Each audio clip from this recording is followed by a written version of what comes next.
দুনিয়ার কোথাও পাবেন না। সভ্য সমাজ বলেন, শিক্ষিত সমাজ বলেন, রাজনৈতিক সমাজ বলেন, অর্থনৈতিক সমাজ বলেন, কোথাও এই পরিবেশ পাবেন না। সমুদ্র হুজুরের এটা আসমানি একটা খাস নিয়ামত আমাদের জন্য দান করে গেছেন আল্লাহ সম্পর্কে। নিয়ামতে ওজমা, এই মহব্বত আমাদের ধরে রাখতে হবে।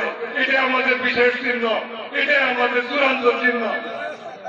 তো যাই হোক, রাজধানীর কথা বলতেই হবে, সৈয়দ আলী হুজুর পাকের কথা বলতেই হবে, কারণ উনি আব্বাজানের নাম মোবারক রেখেছিলেন।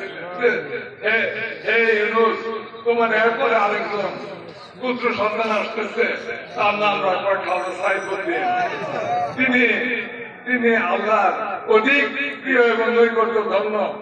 এই সেই অলির দরবার, এই সেই অলির বাজার। শাহজাহান আব্বাজানকে মুকুল ভাই আমাকে বলছেন, আব্বাজানকে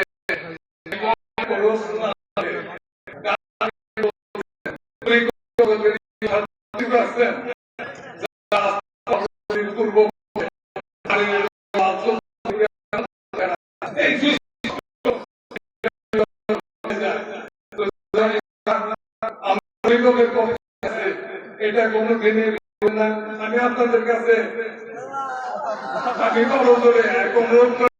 আমরা খুব খারাপ সময় দিতেছি।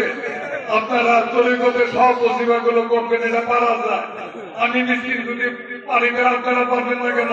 আপনারা অনেক বেশি সবাইকে ভালোবাসেন, সুতরাং তরিকতের প্রত্যেক প্রতিভা আপনারা গোপনে প্রকাশ করবেন। এইটাই নিয়ামতের একটা রাস্তা। আমি কবিতাটা পড়ে শোনাচ্ছি।